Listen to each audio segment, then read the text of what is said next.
Hello दोस्तों, मैं विपुल बंसल स्वागत करता हूं आपके अपने चैनल एग्जामपुर पर। 10 मिनट 10 बेस्ट क्वेश्चन अपन करेंगे जो Delhi police constable, SSC GD, UP police constable, SSC के सभी एग्जामों में इंपॉर्टेंट है। तो पहला क्वेश्चन आपकी स्क्रीन पर ये रहा। एक ट्रेन दिल्ली से देहरादून 120 किलोमीटर प्रति घंटे की रफ्तार से और देहरादून से दिल्ली 130 किलोमीटर प्रति घंटे की रफ्तार से चलती है। पूरी यात्रा के दौरान औसत चाल क्या होगी? तो इस फॉर्मूले से आप औसत चाल निकाल सकते हो 2s1h2 upon s1 plus h2। पहली चाल है 120, दूसरी चाल है 130। एग्जाम में सबसे ज्यादा पूछा जाने वाले क्वेश्चन 120 और 130 कितना हो गया बाबू? 250। और इस क्वेश्चन को उड़ा दो, खेल खत्म। इस क्वेश्चन को उड़ाते चलो। 5 से काटो, 5 दूनी 10, 5 चौका 20, 5 से 5 बार गया। 24 दूनी 48, 48 इंटू 13/5, 13 अट्ठे 104, हासिल लगी 10, 13 चौक 52 और 10 62/5, 5 एकम 5, 1 5 दूनी 10, 5 चौका 20, 5 अट्ठे 40, तो 124.8। तो जो उसकी एवरेज स्पीड होगी वो 124.8 होगी। दूसरा क्वेश्चन, एक व्यक्ति ने स्कूटर से 245 किलोमीटर की दूरी 7 घंटे में तय की। ये दूरी है, ये समय है। स्कूटर, ये दूरी, ये समय, दूरी समय।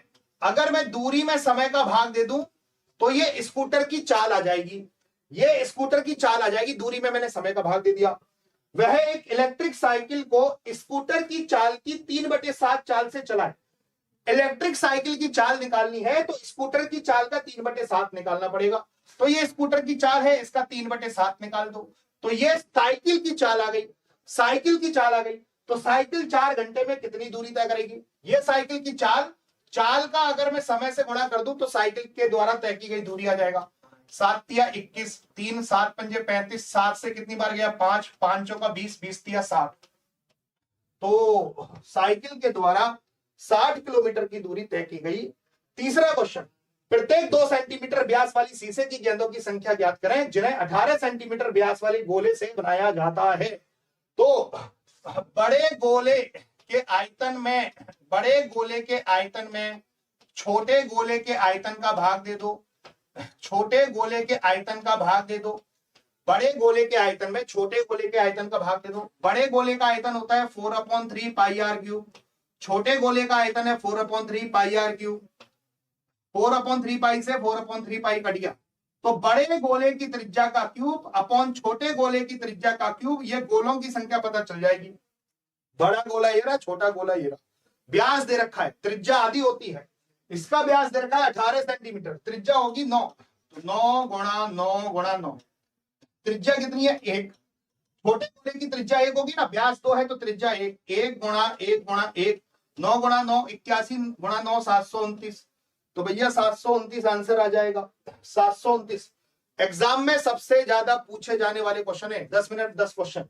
एक व्यक्ति ने 8% वार्षिक चक्रवर्ती ब्याज की दर से, जो वार्षिक रूप से चक्रवर्ती है, 13,000 रुपए उधार लिए जो 2 वर्षों में 2 समान वार्षिक किस्तों में वापिस करने हैं।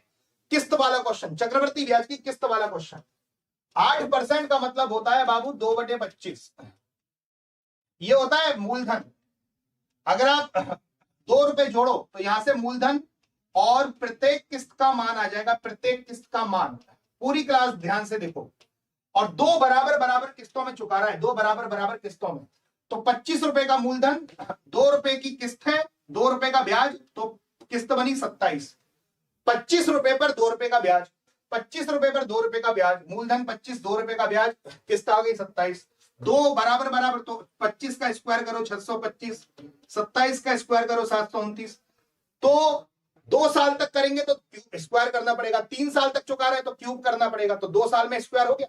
अब प्रत्येक किस्त बराबर बराबर किस्त है, 2 समान वार्षिक किस्त, किस्त बराबर बराबर होनी चाहिए, मतलब ये वैल्यू और ये वैल्यू बराबर होनी चाहिए।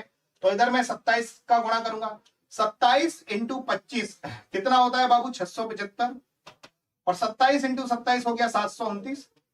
मूलधन कितना है बाबू? 1300, 675 और 625 1300, और मूलधन दे रखा 13,000। गेम खत्म। 1300 की वैल्यू 13,000, 1300 की वैल्यू 13,000, 729 का 10 गुना करूंगा 7,290। वाह भैया। तो भैया आपकी प्रत्येक किस्त का मान आया आपका 7,290।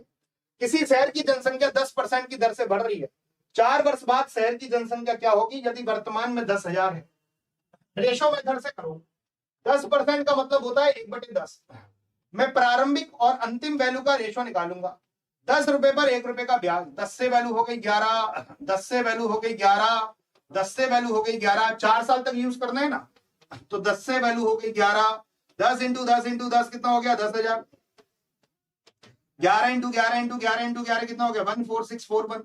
मूलधन 10,000, मिश्रधन 14641, प्रारंभिक वैल्यू 10,000, अंतिम वैल्यू 14,641। तो प्रारंभिक वैल्यू 10,000 है, 4 वर्ष बाद कितनी होगी, तो 10,000 की वैल्यू 10,000, तो 14,641 की वैल्यू 14,641। आंसर आ जाएगा सी, आंसर आ जाएगा सी। अगला क्वेश्चन, ए और बी मिलकर एक कार्य को 30 दिनों में करते हैं, उन्होंने 20 दिन तक काम किया, तो पूरा काम 30 दिन तक कर सकते हैं। तो 20 दिन में कितना काम किया, 20 दिन में कितना काम किया 2/3, 2/3 काम कर लिया ना। पूरा काम 30 दिन में कर सकते हैं, उन्होंने 20 दिन काम किया है, तो 20/30। तो ए और बी ने 2/3 काम कर लिया, 20/30, 20/30 का मतलब 2/3। तो शेष कितना बचा 1/3, 3 में से 2 घटाऊंगा 1/3 काम शेष बचा। 20 दिनों तक उन्होंने 7 काम किया, फिर बी चला गया तो ए बचा। अन्य 20 दिनों में ए शेष काम को कर लेता है, अन्य 20 दिनों में ए ने शेष काम को पूरा किया। शेष काम कितना है 1/3, तो 1/3 काम ए ने 20 दिनों में किया, 1/3 काम को ए ने 20 दिनों में किया। तो ए अकेला पूरा कार्य कितने दिन में कर लेता है, 20 या 60, तो ए अकेला पूरा कार्य 60 दिनों में समाप्त कर लेता है। ए पूरा कार्य 60 दिनों में समाप्त कर लेता है। 3 संख्याएं 4, 3 और 7 के अनुपात में है, इनका महत्तम समावर्तय 6 है। इन तीनों संख्याओं का योग क्या होगा। अगर मैं महत्तम समावर्तय का अनुपात से गुणा कर दूं तो तीनों संख्या निकल जाएंगी। अगर मैं 6 का 4 से गुणा करूंगा तो पहली संख्या आ जाएगी, 6 का 3 से गुणा करूंगा तो दूसरी संख्या आ जाएगी, 6 का 7 से गुणा करूंगा तीसरी संख्या आ जाएगी, पहली दूसरी और तीसरी। तो तीनों संख्याएं कितनी है बाबू, तीनों संख्याओं का योग हो जाएगा 84, 42 और 18 60 और 24 84। तो तीनों संख्याओं का योग हो जाएगा 84, तीनों संख्याओं का योग हो जाएगा 84। पहली संख्या का 75% दूसरी संख्या के 60% के बराबर है, तो पहली का 75% दूसरी के 60% के बराबर, परसेंट कट जाएगा, तो मैं पहली और दूसरी संख्या का अनुपात निकाल सकता हूं। आमने सामने की वैल्यू होती है, ए की वैल्यू 60, बी की वैल्यू 75, 60 और 75, 15 चौका 60, 15 5 75। तो पहली और दूसरी संख्या का अनुपात हो जाएगा 4 और 5। बहुत ही गजब का क्वेश्चन है, बिल्कुल ध्यान से समझो, बहुत ही गजब का क्वेश्चन है, बहुत ध्यान से समझो। किसी वस्तु को एक तय मूल्य पर बेचा गया, इसे उस मूल्य के 4/5 हिस्से पर बेचने पर 16% की हानि होती है। किसी वस्तु का मूल्य होगा शुरुआत का, तो उसके 4/5 पर बेचने पर 16% की हानि होती है। तो क्रय मूल्य 100, तो विक्रय मूल्य 84, तो शुरुआत का मूल्य कितना था। पूरी बात ध्यान से समझना, किसी वस्तु को एक तय मूल्य पर बेचा गया, ये तय मूल्य पर है।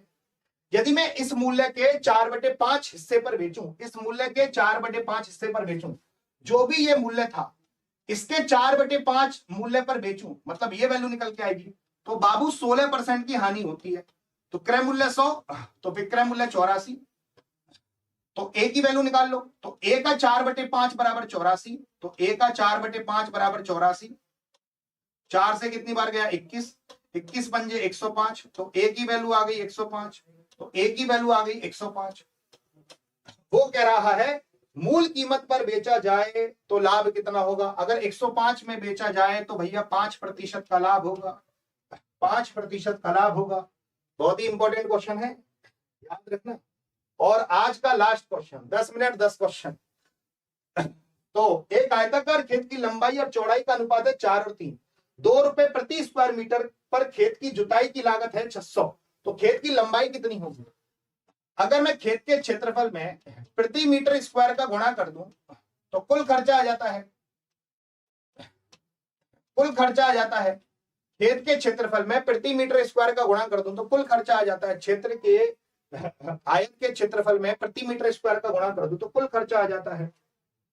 तो आयताकार खेत की लंबाई है 4 और 3 लंबाई, तो क्षेत्रफल क्या होगा 4a और 3a। आयताकार खेत का क्षेत्रफल क्या होता है लंबाई गुणा चौड़ाई। और प्रति मीटर स्क्वायर का खर्चा कितना है बाबू 2। तो कुल खर्चा कितना आ जाएगा, कुल खर्चा आ जाएगा 600। वाह, 2 से 600 को काटो 3 बार, 3 से 300 को काटो 100 बार, 4 से 100 को काटो 25 बार। a इंटू ए बनेगा a स्क्वायर बराबर 25। तो a की वैल्यू बन गई 5। अब a की वैल्यू बन गई 5 तो लंबाई पूछा है 4a, 5 चौका 20। तो आयताकार खेत की लंबाई आ जाएगी 20। चौड़ाई पूछेगा तो 5 तिया 15, चौड़ाई आ जाएगी 15, लंबाई आ जाएगी 20, चौड़ाई आ जाएगा 15। तो 10 मिनट 10 बेस्ट क्वेश्चन। मेरे इस नंबर पे आप फ्री में पीडीएफ ले सकते हो। इस नंबर पे हाई लिखो और आपको पीडीएफ मिलेंगी, ग्रुप में शामिल हो जाना। और मेरी डेली क्लास चलती है UP police constable, Delhi police constable, SSC GD सुबह 8 बजे और शाम को 7 बजे।